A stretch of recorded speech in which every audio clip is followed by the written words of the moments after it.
자, 2회 모의고사 문제 한번 보겠습니다. 자, 1번 문제 한번 보겠습니다. 다음은 부동산을 법률적 측면에서 설명한 것이다. 옳은 설명은 묻죠. 자, 의제 부동산은 준부동산인데 특별법 등에 의해서 등기나 등록이 가능하므로 저당권의 객체가 될 수 있다. 1번 바로 정답이죠. 자, 1번이 정답이고요. 준부동산 얘기죠. 2번 우리나라에서는 이 광업권의 객체가 되는 지하에 매장되어 있는 미채굴의 광물에 대해서는 토지 소유자의 권한이 미치지 아니한다. 그러니까 권리가 미친다니까 틀렸죠. 미치지 아니한다. 그래서 2번은 틀린 지문. 2번은 시험에 많이 나오는 지문이죠. 3번 임목 등기는 한 그루의 나무도 가능하다니까 틀렸는데 등기는 수목 집단만 가능. 한 그루의 나무가 아니라 수목 집단만 가능하고 이 경작수 학물은 토지에 정착하고 있기 때문에 부동산에 일부러 간주한다니까 틀린 지문이죠. 자, 그 1번 문제에 있어서 4번 지문을 보면은 이 경작수 학물이죠. 자, 이 정착물이 아닌 것. 자, 토지에 부착됨에 따라 이 계속적으로 인정되는 물건이 정착물인데 이 정착물이 아닌 게 있겠죠. 자, 정착물이 아닌 것 중에 대표적인 게 바로 뭐냐? 이 매년 경작의 노력을 요하는 경작수학물이죠. 경작수학물인 벼, 감자, 옥수수, 토마토는 정착물이 아닌 동산으로 분류합니다. 부동산의 일부로 간주한다니까 틀렸어요. 정착물이 아닌 동산으로 분류합니다. 5번 관습법상 명인 방법을 갖춘 수목의 집단은 소유권의 객체가 되며 이 저당권의 객체도 될 수 있다 하니까 틀렸죠. 자, 이 정착물은 토지와 독립된 부동산으로 간주되는 독립정착물이 있고 토지에 일부러 간주되는 종속정착물이 있죠. 자, 이때 독립정착물 중에 관습법상의 권리입니다. 관습법상의 권리로서 소유권을 표시하는 하나의 방법이 명인 방법이에요. 이 소유권을 표시하는 하나의 방법이기 때문에 소유권의 객체는 돼요. 그렇지만 뭐다? 불완전한 공시수단이기 때문에 저당권의 객체는 될 수 없다. 그래서 저당권은 안 돼. 저당권의 객체는 안 돼. 명인 방법을 갖춘 우리가 수목의 집단인데 저당권의 객체는 안 된다. 이것은 뭐는 가능하다? 소유권 표시는 할 수 있죠. 소유권의 객체는 되는데 불완전한 공시수단이기 때문에 저당권은 표시할 수 없다. 저당권의 객체는 될 수 없어요. 왜냐? 우리 명인 방법은 뭐다? 불완전한 공시수단이기 때문에. 저당권의 객체도 될 수 있다 하니까 틀렸어요. 그럼 소유권 표시도 하고 저당권 표시도 할 수 있는 건 등기야. 소유권 보존 등기된 임목이 그렇습니다. 그래서 소유권 보존 등기된 임목이 소유권 표시도 할 수 있고 저당권 표시도 할 수 있습니다. 자, 1번이 정답이죠. 자, 2번. 다음에 토지의 용어에 대한 설명으로 옳은 것은 맹지 소유자는 도로에 이르기 위해서 그 주위 토지를 당연히 사용할 수 있다. 당연히 사용하니까 틀렸죠. 여러분이 민법 제219조에 주위 토지 통행권 있죠. 우리가 맹지 소유자는 도로에 이르기 위해서는 맹지를 둘러싼 토지 소유자가 가장 적은 손해를 보는 장소와 방법을 선택해서 통로를 개설하거나 통행할 수 있습니다. 그러니까 당연히가 아니죠. 1번 틀린 지문. 2번 택지, 나지, 맹지는 지적법상 지목이 아니죠. 뭐다? 택지, 나지, 맹지는 감정평가상의 용어고요. 그리고 전, 과수원, 제방, 유지는 지목이죠. 지목. 이 지적법, 우리가 지적법 간단히 얘기하는데 공간 정보의 구축 및 관리에 관한 법률에 의한 우리가 지목이 됩니다. 2번 어떻게 돼요? 정답인데 여러분 유지와 국어의 개념이 작년에 출제를 했었거든요. 그래서 유지, 국어, 제방, 하천, 도로 이런 것은 지목입니다. 공단이 재개발되어 아파트 단지로 변화되고 있는 과정에 있는 토지는 어떻게 돼요? 우리는 후보지가 아니라 이행지의 개념. 이행지. 자, 후보지가 아니라 이행지 개념이죠. 자, 우선은 용도적 지역, 토지가 실제로 이용되고 있는 용도에 따라 지역을 크게 분류를 하는데 이게 택지 지역, 농지 지역, 임지 지역으로 가죠. 임지 지역은 임야거든요. 임야를 택지로 조성한다든지 농경지를 택지로 조성하는 것은 용도적 지역의 전환으로서 그런 개념은 바로 뭐죠? 후보지죠. 임지지역, 농지지역, 택지지역, 이 용도적 지역 대분류 상호 간에 뭐가 된다? 전환 중에 있는 토지를 우리는 후보지인데 문제는 이 택지지역을 더 세분화시켰어요. 그래서 주택지역 또는 주거지역, 상업지역, 공업적으로 이렇게 세분화시켰는데 지금 공업지역이 뭐죠? 공단이죠. 공단이 재개발돼서 뭘로 간다? 우리는 아파트 단지로 간다. 이 주거지역으로 나가죠. 이 택지지역 내 이 소분류 상호 간에 소분류 상호 간에 이행 중에 있는 토지를 우리는 뭐라고 한다? 이행지. 그래서 항상 뭐가 나온다? 내죠. 택지지역 내 이 소분류 상호 간에 이행 중에 있는 토지를 이행지입니다. 그래서 여러분이 3번은요. 이행지 개념. 나지는 지목이 대로 설정된 토지. 대로 설정된 토지가 아니죠. 나지는 지목이 뭘 수 있다? 택지잖아요. 나지는 택지이기 때문에 우리가 지목이 뭐다? 대일 수도 있지. 대로 설정된 토지 하면 안 돼. 주거용, 상업용일 때는 대일 수도 있지만 공업용일 때는 뭐도 된다? 공장, 용지도 되지. 그러면 체육용지도 되잖아요. 그래서 여러분이 대로 설정된 토지 하면 안 돼요. 공장 용지가 될 수도 있고 체육 용지가 될 수도 있습니다. 그래서 틀린 질문. 자, 바닷가 등에 있는 지반이 절토되어 무너져 내린 토지로서 소유권과 이 사용 실익이 없다. 자, 이것은 뭐죠? 포락지의 개념이죠. 포락지. 그래서 5번은 포락지의 개념. 그래서 이 전답 등이 지반이 절토되어 하천으로 변한 토지죠. 즉 우리가 지적 공부상에 등록된 토지가 물에 침식이 돼서 수면 밑으로 잠긴 토지를 뭐라고 한다? 포락지 있습니다. 빈지는 바닷가입니다. 자, 빈지는 뭐다? 바닷가. 우리 공유수면 관리 및 매립에 관한 법률에서는 바닷가인데 법적으로는 소유권은 인정되지 않지만은 이용 실익은 있는 토지를 우리는 빈지. 자, 3번 문제로 갑니다. 부동산의 특성에 대한 설명 중 틀린 것은 부동산은 어느 지역의 수요가 급격하게 증가했다고 하더라도 다른 재화처럼 그 지역으로 이동할 수가 없다. 왜냐? 토지는 위치가 고정되어 있다. 부동성에 기인하죠. 1번 맞고 2번 부증성의 특성으로 인해서 부동산 공급 곡선이 완전 비탄력적이죠. 그래서 이렇게 완전 비탄력적인 공급 곡선을 가져요. 자, 완전 비탄력적인 공급 곡선을 갖죠. 공급이 고정되어 있기 때문에 토지 시장에서 균형 가격이 자연스럽게 형성되지 않는다.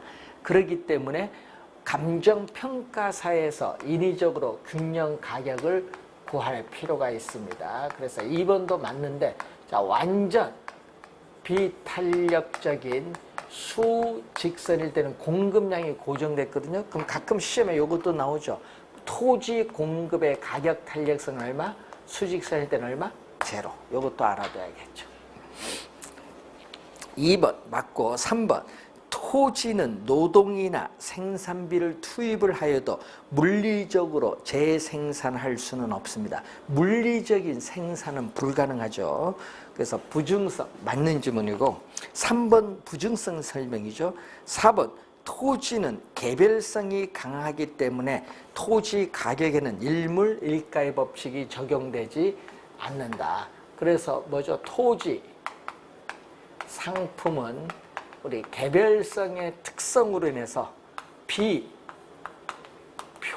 비표준화가 되어 있고 또 개별성이 강하기 때문에 우리는 한 가지 물건에 한 가지 가격이 성립한다는 일물 일가의 법칙이 성립하지 않습니다. 자, 5번 부동산 활동에 대한 장기적 배려는 개별성이 아니라 영속성의 특성이죠. 자, 이 영속성의 특성으로 인해서 토지로부터 얻는 수익은 영속적으로 발생하죠. 영속적으로 발생하기 때문에 부동산 활동 시에 이 장기적인 배려가 필요하다. 장기적인 배려가 필요하다는 내용이죠. 뭐에 있죠? 영속성입니다. 5번 정답. 개별성이 아니라 영속성에 대한 내용이죠. 자, 4번 문제로 갑니다. 아래의 그래프는 주택시장에서의 수요 곡선과 공급 곡선이 나타낸다. 이 공급 곡선이 종래의 곡선 X1에서 자, 종래의 곡선 X1에서 뭘로? S2로 가죠. 그럼 X1에서 X2로 가면 공급 곡선이 우측으로 이동합니다. 공급 곡선 자체가 우측으로 이동하는 것을 공급의 증가라고 하죠. 그럼 공급의 증가 요인을 찾아라 얘기죠. 자, 주택 개발 자금의 금리가 인상되면요, 생산자 입장에서 수익성, 이자 부담이 높아서 수익성이 악화돼요. 그래서 공급의 감소. 1번은 공급의 감소. 2번 주택 공급자의 숫자가 감소되었다. 그러면 이전보다 공급량이 줄어들죠. 공급의 감소. 자, 그리고 3번에 주택 가격이 인하되었다. 이 말이겠죠. 자, 여러분 주택 가격이 인하되면 어떻게 돼요? 자, 공급 곡선이 주어졌는데 이렇게 공급 곡선이 주어졌는데 주택 가격이 인하가 되면 그러면은 인하가 되면은 어떻게 돼요? 수익성이 악화되죠. 그래서 공급량을 줄인데 문제는 이 주택 가격이 인하가 되면은 A점이 이렇게 B점으로 이동해요. 공급 곡선 상에서 이동해. 주택 가격이 우리가 나오면은 공급 곡선 상에서 이동한다. 자, 주택 가격이 우리가 인하가 되면은 이렇게 주택 공급 곡선 상에서 이동하는 무슨 변화? 공급량의 변화입니다. 공급의 변화가 아니죠. 이거는 공급량의 변화. 그래서 3번도 틀렸고 5번 주택 수요자에 대한 보유세가 뭐가 됐다? 중과가 됐다. 자, 보유세가 중과되면은 수요가 세금 부담이 높기 때문에 수요가 감소돼요. 자, 5번 정답인데 주택 공급에 대한 보조금이 지급을 됐다. 자, 여러분 보조금이 지급하면 어떻게 돼요? 자, 보조금이 지급하면은 이 보조금 금액만큼 생산비가 어떻게 돼? 하락을 하기 때문에 이전보다 공급량은 더 많아지죠. 이전보다 공급량은 더 많아져서 공급이 증가를 합니다. 그래서 5번 정답이죠. 자, 5번 문제로 갑니다. 현재 임대주택의 수요 함수와 공급 함수가 주어졌다. 자, 수요 함수, 여러분 이해를 돕기 위해서 그림을 한번 그려보면 수요 함수는 QD. 자, 수요 함수인 QD는 1000 마이너스 2P로 주어졌고 공급함수 QS는 200 플러스 2P로 주어졌다. 자, 이때 소득의 증가로 인해서 수요의 증가의 결과 수요 곡선은 이동을 하는데 얼마로 이동했다? QD는 1400 마이너스 2P로 이동했다면, 예? 우리가 수요의 증가로 인한 균형 가격과 거래량은 변동은 어떻게 되느냐?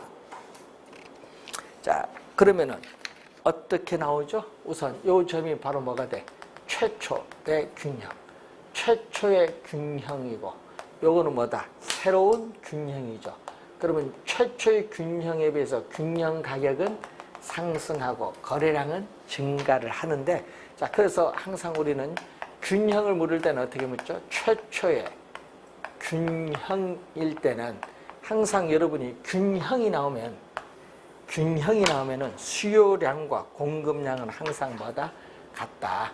자, 수요량과 공급량은 항상 같다는 걸 꼭 명심해야 돼. 균형이 나오면 수요량과 공급량은 같다. 그럼 수요량은 얼마죠? QD 수요량은 1000 마이너스 2P가 수요량이고 공급량은 200 플러스 2P가 공급량. 그럼 수요량과 공급량이 같아요. 그럼 넘어가면은 2P에 2P를 대주니까 4P고 1000에서 200을 빼주니까 800이죠. 그럼 균형 가격은 얼마다? 200이에요. 균형 가격은 200. 그러면 균형 가격이 200이면 넘어가면 얼마? 여기 P 하면은 200에 2 곱하면 400. 200 대주니까 균형 거래량은 얼마? 600이 되겠지. 그럼 이건 600. 최초는 이렇게 200과 600이 나오죠. 자, 그럼 새로운 균형은 어떻게 되냐? 자, 새로운 수요 곡선이 이동한 이후에 새로운 균형은 수요량은 1000 바뀌었죠? 1400 마이너스 200가 수요량. 공급량은 200 플러스 2P 변화가 없어요. 같다.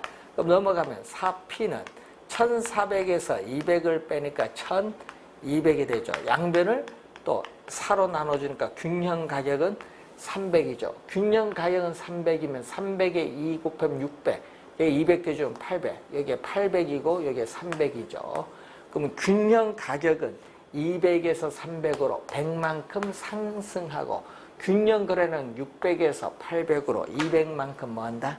증가를 하죠. 자, 균형 가격 상승분 100만 원이고요. 균형 거래량 증가분은 200입니다. 정답은 2번이 정답이죠. 2번. 전형적인 문제입니다. 2번이 정답.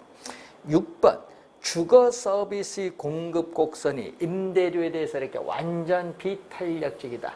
자, 주거 서비스에 이렇게 공급 곡선이 임대료에 대해서 완전 비탄력적이다. 완전 비탄력적이면 뭐가 된다? 수직선. 자, 이렇게 완전 비탄력적인 수직선. 또 현재의 임대료 하에서 초과 수요가 존재한다. 그러면 이 얘기죠. 자, 현재의 임대료 하에서, 자, 밑줄은 현재의 임대료 하에서 초과 수요가 존재한다면 밑줄. 여기 가정이에요. 그럼 그림을 보면 이런 그림이거든요. 여기 R체로입니다. 그림을 보면은 현재의 임대료 하에서 초과 수요가 존재하면 그림이 요건데 여기 공급량은 변화가 없죠. 자, 공급량은 예를 들어서 10개 변화가 없는데 수요 곡선과 만나는 점, 이게 바로 뭐죠? 수요량이다. 그럼 수요량은 20개다. 그럼 이렇게 공급량보다 수요량이 많은 상태를 뭐라고 한다?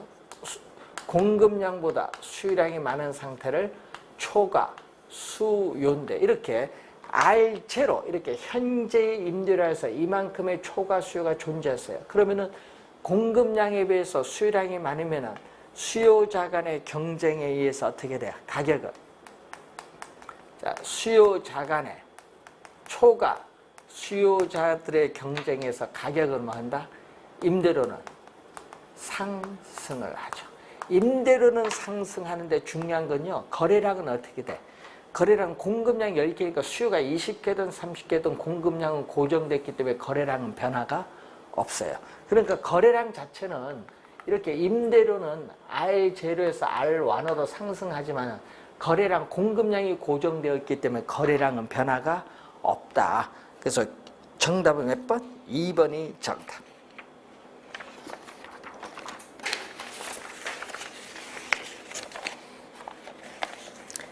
1번 답하면 안 되죠. 1번으로 많이 합니다. 주의 좀 해야 돼요. 7번 문제로 갑니다. 어떤 A 지역의 임대주택 임대료가 10% 상승됨에 따라 수량이 5% 감소를 했다. 자, 우리는 주택에 있어서의 분모는 자극을 주는 가격, 분자는 반응을 나타내는 수요량, 주택, 임대료, 변화율에 대해서 주택 수요량이 몇 프로 변화하고 있는가 측정하는 지표가 바로 우리는 수요의 가격 탄력성인데 10% 인상. 자, 주택 임대료가 10% 인상됨에 따라 수요량은 몇 프로? 5%뭐 했다? 감소했다. 그러면 10분의 5니까 2분의 1. 2분의 1은 0.5. 0.5는 1보다 작기 때문에 뭐가 된다? 0.5는 1보다 작기 때문에 비탄력적. 자, 1번 임대주택 수요의 가격 탄력성은 탄력적이 아니라 뭐다? 비탄력적. 1번 틀렸고 A 지역의 임차인들은 임대료 상승에 대해서 대체로 민감하다. 자, 이런 비탄력적은 어떻게 돼요? 임대료 변화에 대해서 임대료 상승을 하든 하락을 하든 임대료의 변화에 대해서 민감하게 반응하지 않는다. 자, 민감하게 반응하지 않는다.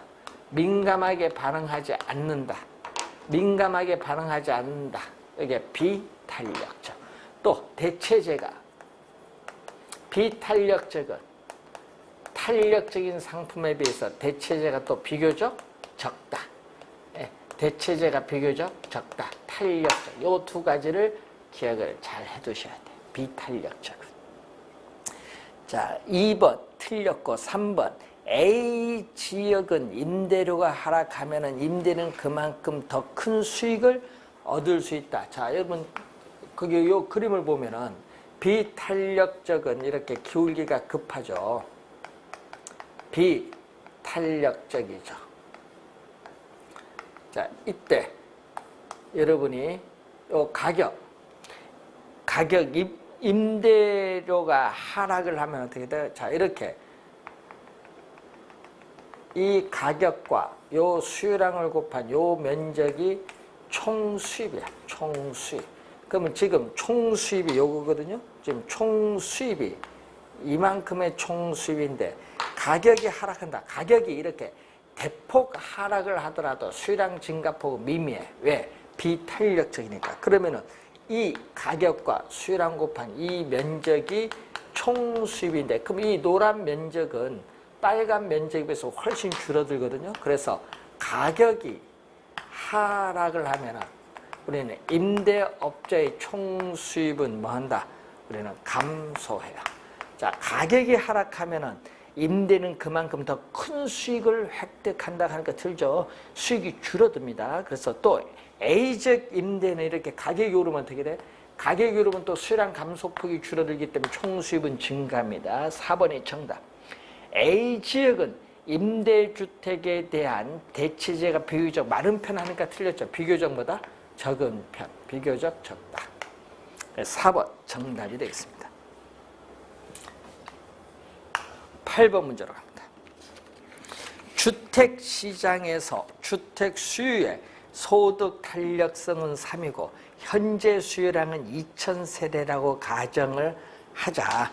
자, 다른 요인의 변화가 없는 상태에서 주택 수요자들의 소득이 현재 연 5천만 원에서 연 6천만 원으로 상승한다면 주택 수요량은 몇 세대나 증가할 거냐. 자, 몇 세대나 박스. 몇 세대나 여기 키워드죠. 자, 단 탄력성 계산에서 기준소득과 기준 수요량은 최초의 값으로 한다. 자, 탄력성이죠. 자, 우선은 소득이죠. 분모는 자극을 주는 소득, 분자는 반응을 나타내는 이 수요량입니다. 자, 이 소득의 변화율, 자, 소득의 변화율에 대한 이 주택 수요량의 변화율. 근데 지금 문제는 퍼센티지가 안 주어졌거든요. 그럼 뭘로 가야 된다? 요걸로 가야겠지. 자, 기준이 되는 원래의 소득에서 소득이 얼마만큼 변동했느냐. 기준이 되는 원래의 수량에서 수량이 얼마만큼 변동했느냐. 자, 요 변동분이 주어졌잖아요. 그럼 소득이 얼마? 연 5천만 원에서 6천만 원으로 뭐 했다? 6천만 원으로 상승했으니까 플러스 얼마? 1천만 원. 변동분은 플러스 1천만 원. 수요량은 어떻게 돼요? 2000세대. 자, 2000세대인데 변동분은 모르겠다. 델타 Q인데 얼마다? 소득 탄력성은 3. 자, 그럼 요거 얼마죠? 약분하니까 5분의 1이죠. 자, 내항이곱 얼마? 2000. 내항이곱은 2000. 자, 외항이곱 5 곱하기 델타 Q는 얼마? 3. 자, 약분하니까 400. 양변에 400을 곱해주니까 델타 Q는 1200이죠. 자, 그래서 지금 2000세대가 변동분이 1000이면 얼마?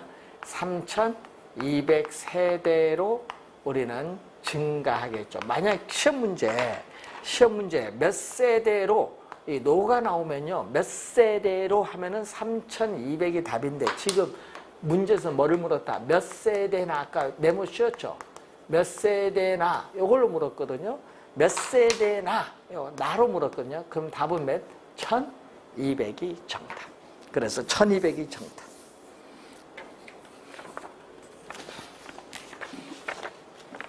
자, 9번 문제로 갑니다.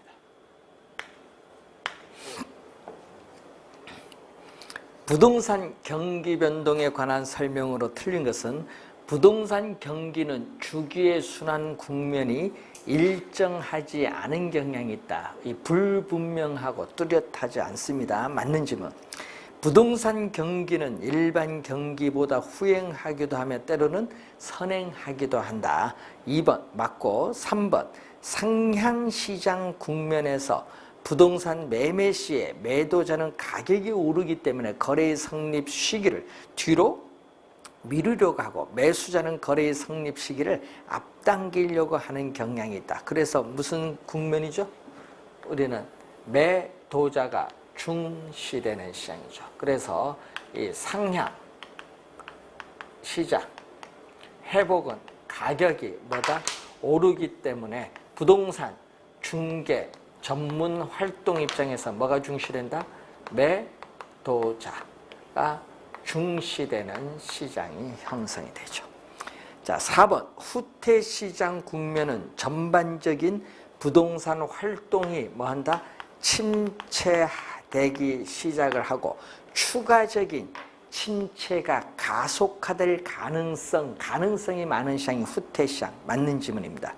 순환적 변동 이외에 다른 형태의 경기 변동으로 계절적 변동, 장기적 변동, 무작위적 변동이 있으며 이 중 지진, 홍수, 혁명, 파업 등이 원인이 된 건 계절적 변동이 아니죠. 계절적 변동이 아니라 무슨 변동? 무작위적 변동. 5번이 정답이죠. 무작위적. 무작위적 변동을 불규칙, 우발적인 변동. 자, 무작위적 변동을 우리는 불규칙, 우발적인 변동.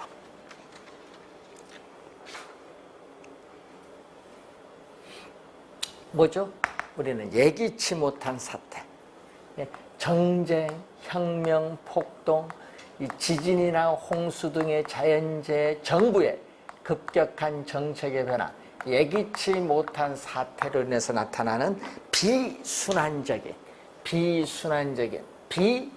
비주기적인 경기 변동이 무작위적 변동. 5번 정답. 자, 10번 문제로 갑니다. 부동산 시장의 특성과 이 기능에 관한 설명 중 틀린 것은 부동산 시장은 수요 공급 조절이 쉽지 않아서 단기적으로 가격의 왜곡을 발생할 가능성이 있죠. 자, 우리가 부동성 또는 부증성 등의 특성으로 인해서 우리가 수요가 증가하더라도 바로 즉시 택지를 조성해서 공급을 늘려주기가 어렵다. 수급 조절에 곤란성이 나타나죠. 즉 우리는 부동산은 공급에 뭐가 존재한다? 시차가 존재하기 때문에 수급 조절이 곤란하죠. 그래서 단기적으로는 부동산 시장에서의 이 가격의 왜곡이 발생을 할 가능성이 높다는 거죠. 1번 맞고, 2번 부동산은 위치의 고정성 때문에 구체적인 지리적 공간을 수반합니다. 맞고, 부동산은 개별성이 강하기 때문에 시장에 비조직화가 나타나죠. 자, 이 개별성으로 인해서 부동산 상품은 비표준화되어 있죠.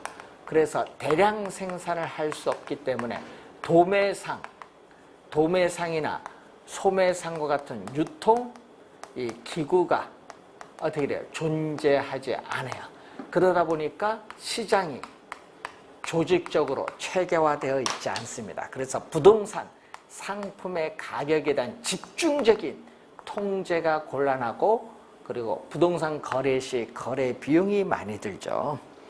자, 4번 거래의 은밀성으로 인해서 정보 수집이 곤란하고 정보 탐색 비용은 증가하죠. 거래에 있어서의 뭐가 나온다?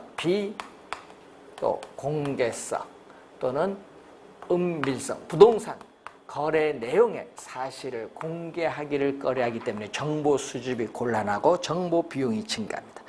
부동산 시장은 부증성이 아니죠. 뭐 때문에? 부동성.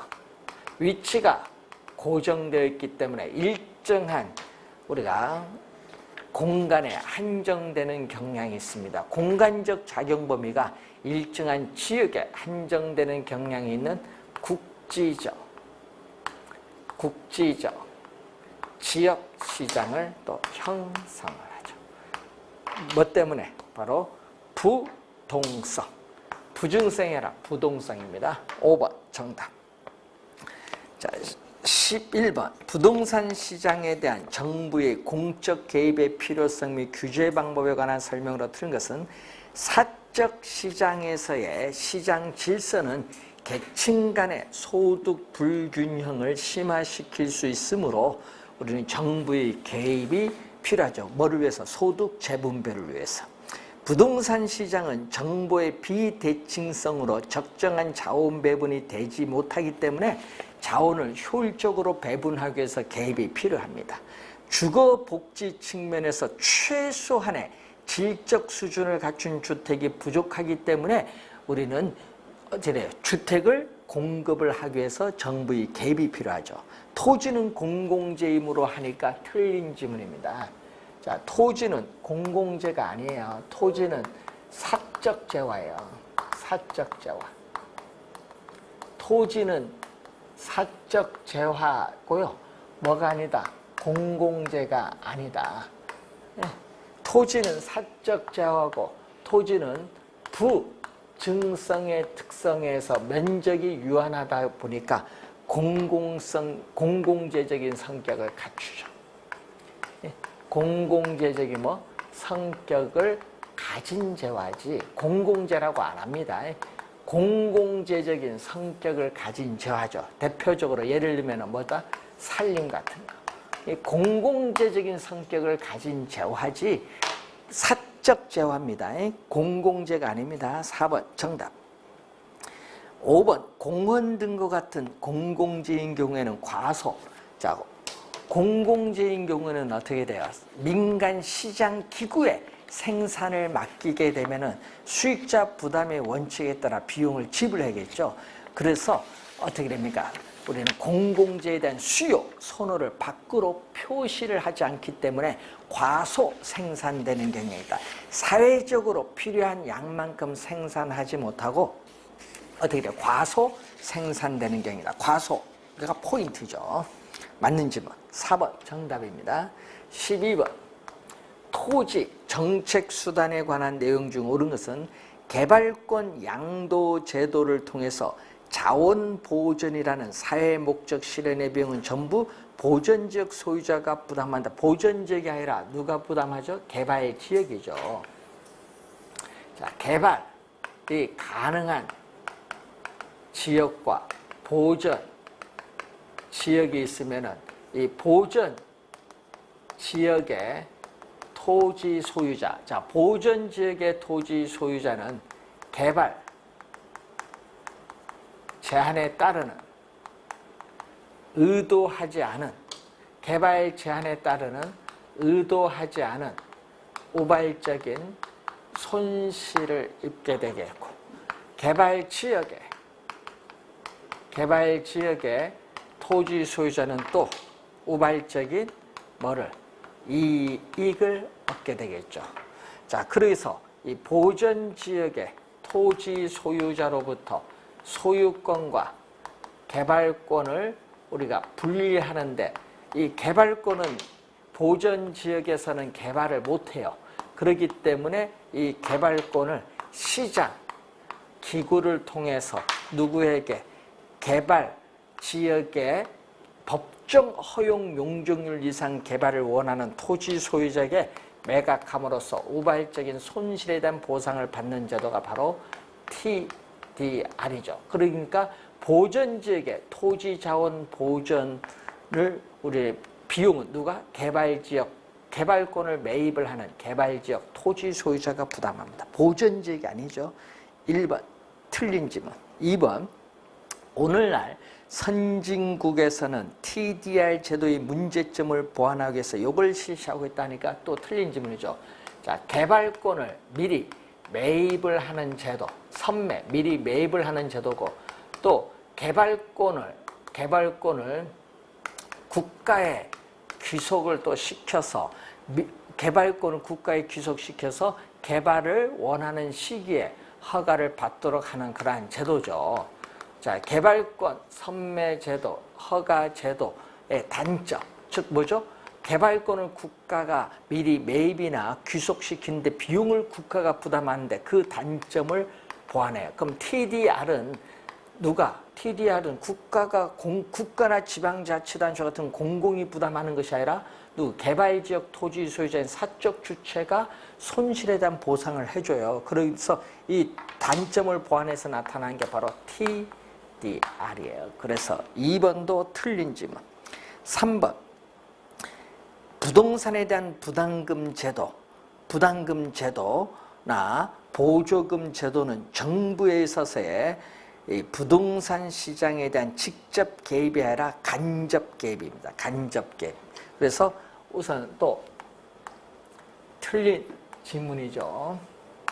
부담금인데 정부의 부동산 시장의 개입 방법은 직접과 간접이 있는데 정부가 부동산 시장에 직접 개입을 해서 수요자와 공급자의 역할을 적극적으로 수행하는 것은 공영개발이라든지 공공임대 보유제, 토지 수용이라든지 토지 비축제도 이런 것은 대표적인 건데, 자, 간접 개입은 시장 기구의 틀, 골격을 유지하면서 시장의 기능을 통해서 소기의 정책 효과를 달성하는 거죠. 취득세, 그리고 재산세, 종합부동산세, 양도소득세 같은 세금을 우리가 부과하거나 보조금, 임대료에 대한 보조금을 지급을 한다든지 개발이익 환수에 관한 법률에서 개발 부담금을 부과한다든지 또는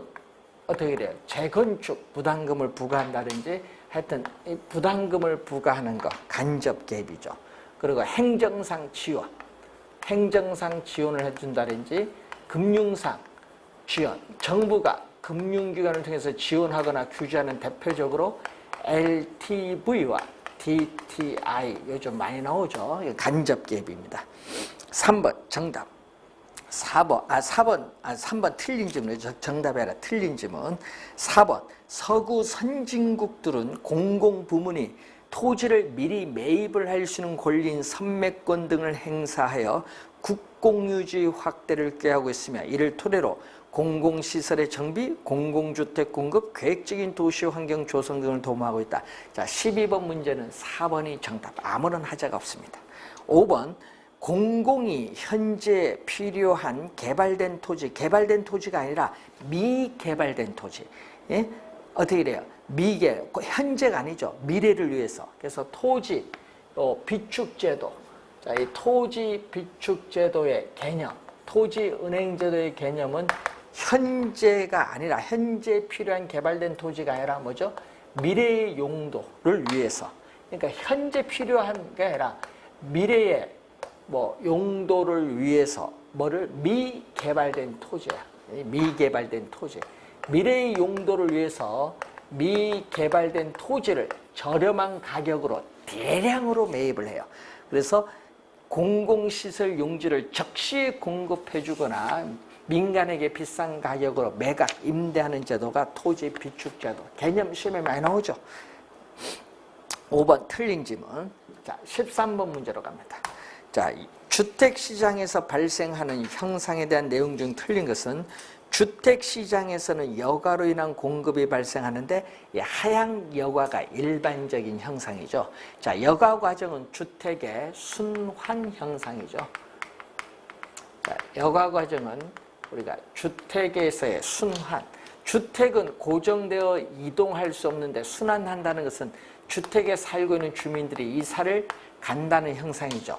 좀 이사를 가려면 빈집이 있어야 되니까 공가가 연쇄적으로 나타난다는 것을 전제로 해서 나타납니다.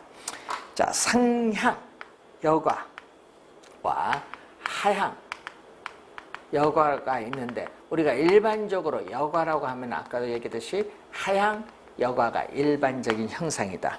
자, 상향 여가는 저소득층이 거주하는 저급, 이 저가 주택이 뭐를 통해서 비용을 투입을 해서 수선 또는 재개발을 통해서 상위 고소득층의 사용으로 전환되는 것을 말하죠.